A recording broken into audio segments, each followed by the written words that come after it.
Ever have that moment where you see the price of something you really want, and your first thought isn't, "I want that"? It's a wave of guilt. Like wanting more money is somehow a character flaw, and being constantly stressed about bills is just adulting. It's a weird trap to live in. Hey book lovers, welcome to Book Zeal. Today, we're listening to a powerful summary of Jen Sincero's "You Are a Badass at Making Money." We'll walk through the core mindset shifts, that invisible programming of guilt and limitation we all carry about money, and how to rewrite it for good. It's about the permission slip you never got to want more, without the shame. So, let's begin. Chapter 1. Permission to Want Wealth. There's a quiet moment that comes to a lot of us. You're going about your day, maybe you see something, a beautiful house, a vacation photo, a price tag on something you'd love to have but can't justify, and a feeling rises up, a pure, simple wanting. And then, almost instantly, a second wave follows it, a wave of guilt, a voice that says, "Who do you think you are?" Or, "Shouldn't you be happy with what you have?" Or maybe the worst one, "Money is the root of all evil." We've been taught to police our own desires, to treat wanting more, especially more money, as a character flaw, as if there's something spiritually superior about scarcity. It's a strange thing when you sit with it. We live in a world that runs on money, a world that measures practically everything with it, and yet we're supposed to feel vaguely ashamed for wanting to be good at getting it. It's like being dropped into a vast ocean and being told it's arrogant to want a better boat, or even to learn how to swim. So this is where it all begins. Not with a budget, not with an investment strategy, but with a single, internal shift.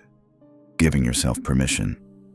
Full, unconditional, unapologetic permission to want wealth.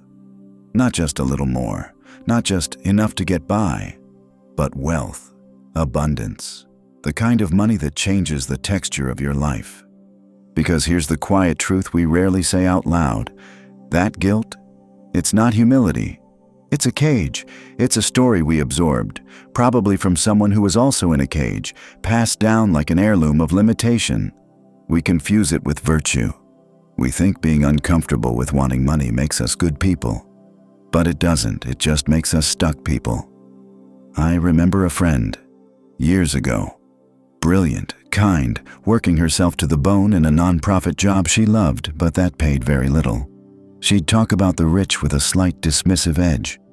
"Oh, they're all so unhappy," she'd say. "It's so empty." But then, one night over cheap wine, the truth slipped out.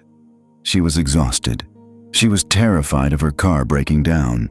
She dreamed of taking her mom on a trip, just once, before it was too late. The guilt she felt about wanting money was literally locking her into the very struggle she judged others for avoiding.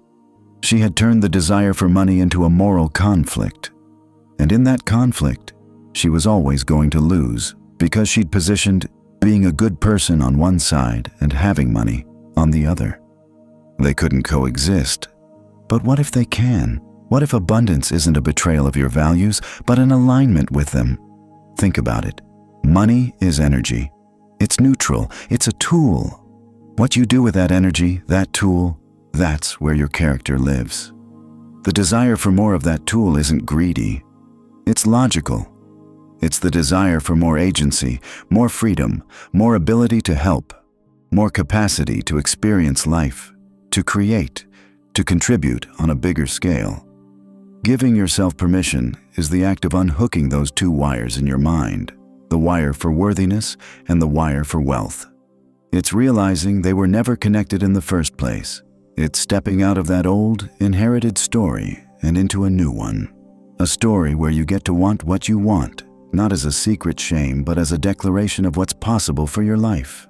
It starts with a simple, almost awkward sentence, said to yourself in the mirror. "I am allowed to want to be rich." Say it. Feel the resistance rise up. That's the cage rattling, that's the old story protesting, and then say it again. Until the guilt begins to soften. Until the wanting is allowed to just sit there, clean and simple, not good or bad, just yours. This is the first and most important step because you cannot build a mansion on a foundation of apology. You have to stand on solid ground. And the solid ground is knowing deep in your bones that your desire for more is not a flaw. It's the very signal that you're meant for more. Chapter 2. Rewrite the money story. That permission you just gave yourself? It creates a kind of quiet, and in that quiet, you start to hear things. The whispers you've been ignoring for years. The subtle, almost invisible beliefs you've been carrying about money, spoken in your own voice. They sound like facts. Money is hard to come by. Rich people are selfish. I'm just not good with numbers. It's too late for me. Nice guys finish last. We all have a script, a money story.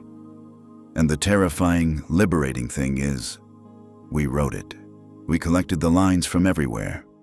A parent's worried sigh at the kitchen table.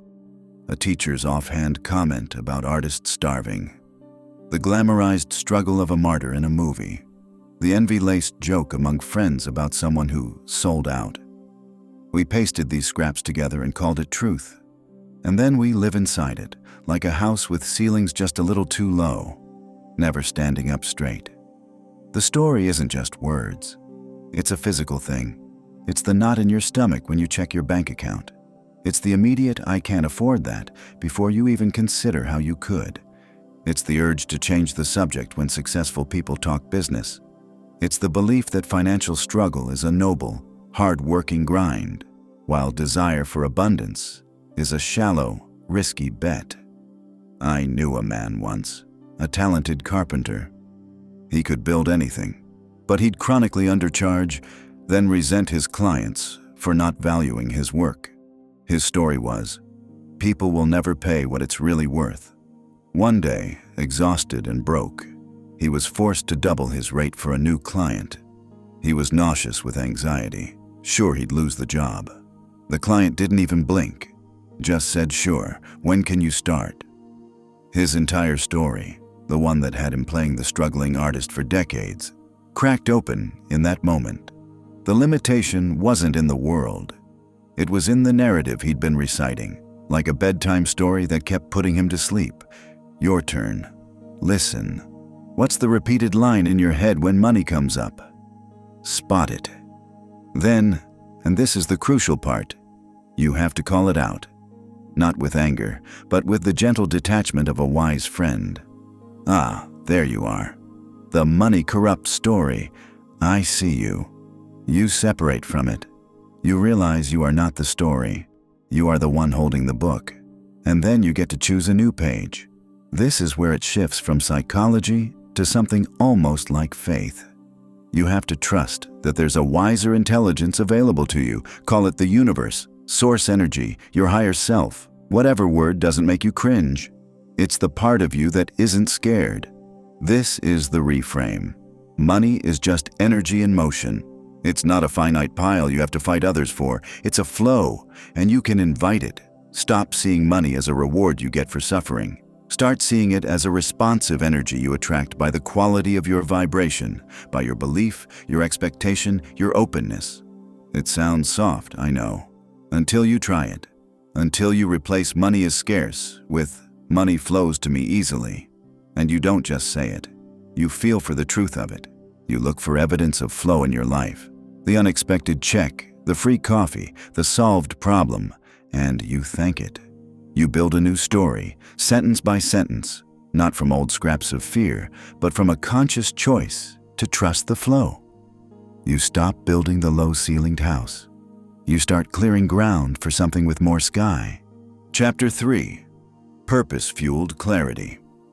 Once you stop apologizing for the want, and once you quiet the old story, something else happens. You're left in a new kind of silence. And in that silence, a question you might have been burying for years finally surfaces. It's not, "How do I get money?" That comes later. The first real question is, what for? We get this backwards so often. We think we need the money first, and then we'll figure out what to do with our lives. We postpone the dream until the funds arrive, like we're waiting for permission. But the energy of money, that flow we talked about, it doesn't move toward a vacuum. It doesn't flow toward a little less stress or some security. Those are relief from pain, not a compelling vision. It moves toward clarity. It moves toward a target that has a heartbeat. So listen, past the noise of bills and societal shoulds, what is your heart quietly, consistently asking for? Not in a vague, I want to be happy way, but in specific, almost embarrassing detail. Maybe it's the ceramic studio in the backyard with the north-facing light. Maybe it's the ability to send your kids to any college they dream of, with no debt hanging over them. Maybe it's the freedom to work from a villa in Italy for 2 months a year. Maybe it's the capital to start that shelter, or fund that research, or build that community garden. It's the thing that makes your chest feel tight with both fear and longing when you imagine it. Name it, say it out loud, write it down. Not as a passive wish, but as a declaration. I am building a ceramic studio. I am creating a debt-free college fund for my children. This isn't about manifestation magic. It's about orientation. It's telling your own subconscious and that larger intelligent energy which way to go. You are setting the coordinates in your internal GPS. Without them, you're just driving in circles, wasting fuel. This is where most people stall. The vision feels too big. The gap between here and there feels like a canyon, and the mind, addicted to its old stories, immediately starts listing reasons you'll fall short. This is where you need a specific, tangible target, and you need gratitude as your bridge. The target isn't a vague $1 million. It's the number that makes the vision real. It's the cost of the studio equipment, the tuition, the plane tickets, the startup capital. Naming the number takes it out of the realm of fantasy and into the world of planning. It's a grown-up act of respect for your own desire. And the gratitude, that's the fuel for the faith required to cross that canyon. You don't wait to be grateful for the vision. You have to be grateful from the vision. You have to feel the feeling of having it now. This is the subtle, powerful twist. It's not faking. It's practicing. It's standing in your current life, looking at that imagined future and pulling the joy of it back into the present moment.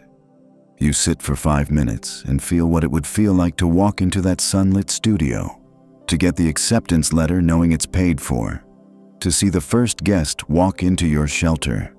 You do this not to trick the universe, but to steady your own nervous system, to prove to the deepest part of yourself that this is real, that it's possible, that it's already on its way.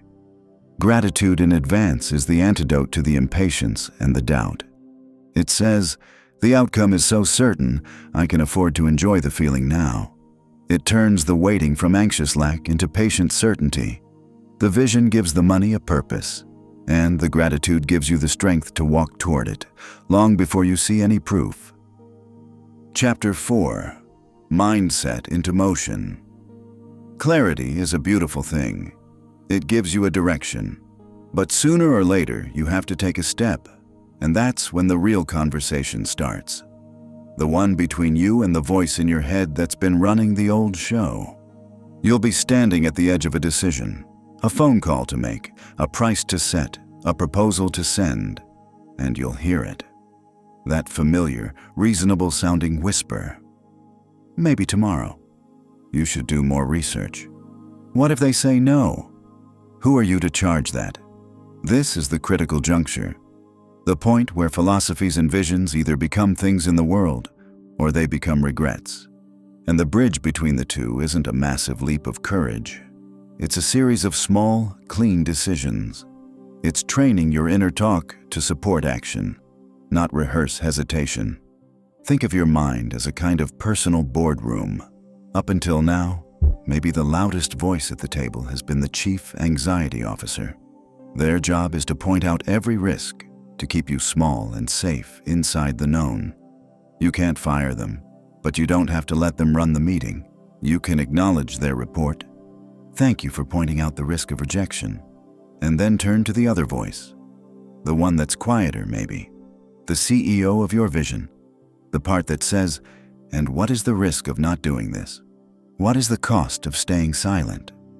You start by rewriting the internal dialogue in real time. What if I fail? Becomes, what will I learn if this doesn't go as planned? I can't do this becomes, I haven't done this yet. It's not positive thinking. It's accurate thinking. It's choosing the narrative that empowers movement, not paralysis. I remember talking to a woman who wanted to leave her corporate job to be a freelance photographer. She had the talent. She had a few clients lined up. But she kept delaying her resignation letter for months. Her inner talk was a masterpiece of delay. I need a bigger safety net. I should wait until after the holidays. What if the market dries up? One afternoon, frustrated, she changed the question. Instead of, "Am I ready?" she asked, "What is the one thing I can do today that would feel like a step forward?" Not a giant step, not quitting, just a step. So she updated her website. Just that. It took 2 hours, and the simple act of doing something, anything that aligned with her vision broke the spell of hesitation. The next day, she sent the letter. Action isn't the final, perfect move. It's the next, imperfect step. It's making the decision, however small, and then the next one, and then the next. Clean decisions. Don't decide to maybe look into it. Decide to email 3 potential mentors by Friday. Don't decide to save more. Decide to automate a transfer of $50 to a new account tomorrow. A clean decision has a what and a when. It leaves no room for the committee in your head to reconvene. Momentum is a physical law. An object in motion tends to stay in motion. Your job is to become that object, to take the focused energy of your desire, the clean target of your clarity, and convert it into forward motion, not perfect motion. Messy, sometimes awkward, sometimes scary motion. Each step quiets the old, anxious voice a little more, because it provides new evidence, not from a theory in a book, but from your own life, that you can do this, that you are already doing it. The movement itself builds the confidence the hesitation was waiting for. You're not waiting to feel ready. You are becoming ready by moving.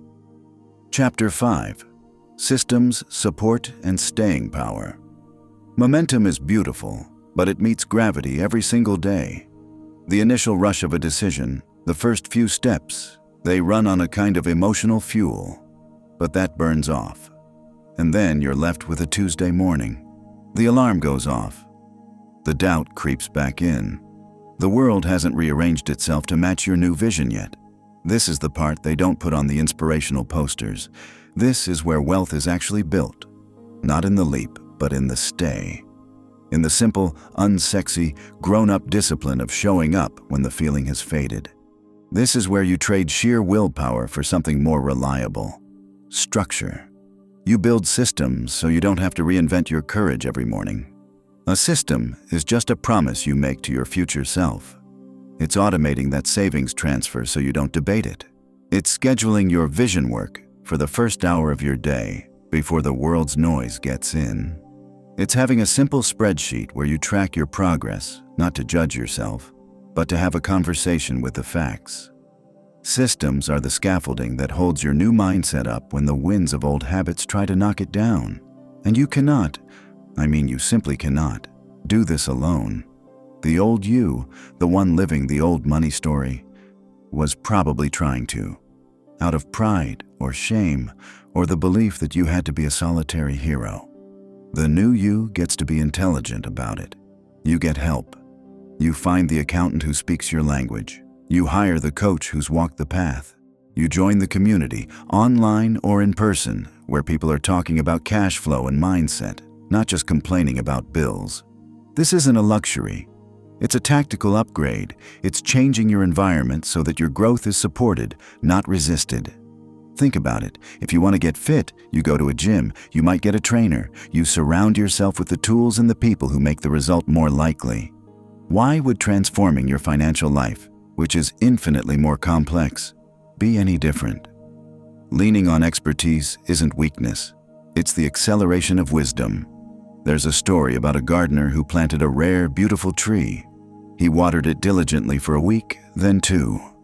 After a month, with no visible bloom, he got discouraged. The watering became sporadic. The leaves began to wilt. He thought the seed was flawed. An old gardener from next door saw it, came over and simply said, "The problem isn't the seed. You stopped meeting its needs before it could meet yours." He took over, watering consistently, adjusting the soil, trusting the hidden process beneath the surface. In time, it bloomed spectacularly. You are that seed, and you are that gardener. The systems are the consistent watering. The support is the wisdom of the older gardener, and the staying power is the stubborn, quiet faith in the invisible growth happening underground, even on the days you see nothing. Persistence isn't a dramatic clenched fist fight. It's a gentle daily return. It's the decision again and again to choose the new story, to take the aligned action, to trust the flow, even, especially, when there's no immediate evidence. You level up your life by leveling up your habits, your circle, and your patience. You persist not until you're tired, but until the new way becomes the only way. Until the wealth you've been inviting isn't just an idea in your mind, but the very ground you're standing on.